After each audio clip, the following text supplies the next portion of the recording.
Ciao, sono Fabio Borghetti e collaboro con il Politecnico di Milano da oltre 10 anni.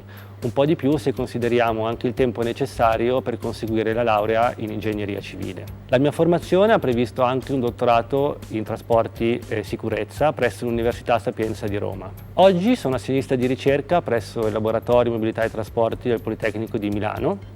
All'interno del laboratorio collaboriamo con soggetti pubblici, privati, nazionali e internazionali e siamo in grado di garantire un equilibrio tra la ricerca di base, la ricerca applicata e l'attività di consulenza.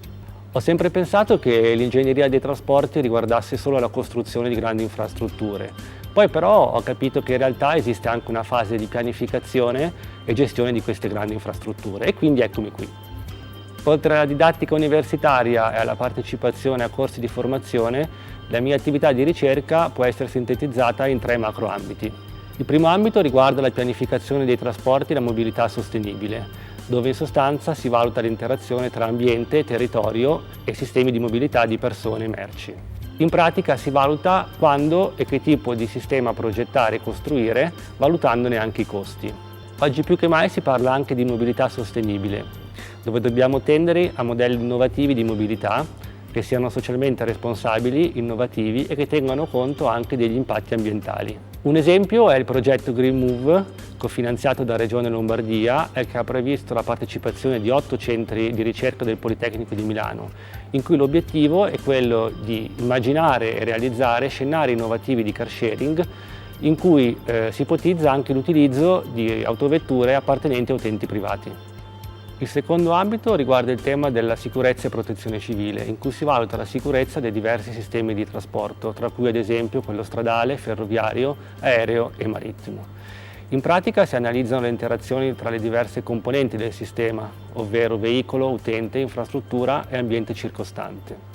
Un esempio è la convenzione che abbiamo con il Dipartimento della Protezione Civile Nazionale, in cui sviluppiamo modelli, procedure e algoritmi finalizzati alla mitigazione del rischio in ambito trasporti. Ad esempio la gestione delle emergenze in ambito stradale e ferroviario a seguito di un evento rilevante, quale ad esempio un terremoto, un'alluvione, una frana, o piuttosto la valutazione della sicurezza del trasporto di sostanze pericolose su strada ed infine il rischio associato alle gallerie stradali e ferroviarie.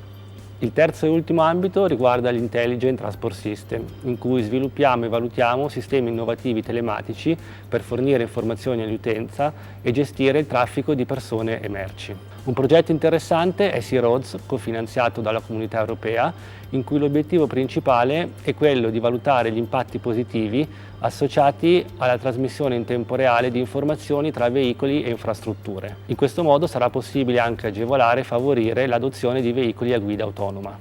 Ho portato con me un oggetto leggero, poco ingombrante e facile da trasportare. È una mappa dei trasporti del Comune di Milano, un po' vintage ma comunque affascinante. Dietro questa mappa in realtà si nasconde il lavoro sinergico di diverse competenze, tra cui quella dell'ingegnere, dell'architetto, del designer e anche dell'economista. La mappa rappresenta in estrema sintesi un sistema di trasporto complesso, in cui l'obiettivo principale non è solo quello di realizzare l'infrastruttura e il veicolo, ma bensì anche quello di pianificare il servizio di trasporto per l'utente. In quest'ottica la mappa rappresenta uno strumento per promuovere, valorizzare e comunicare il servizio di trasporto all'utente per renderlo così attraente e competitivo. Ciao, grazie.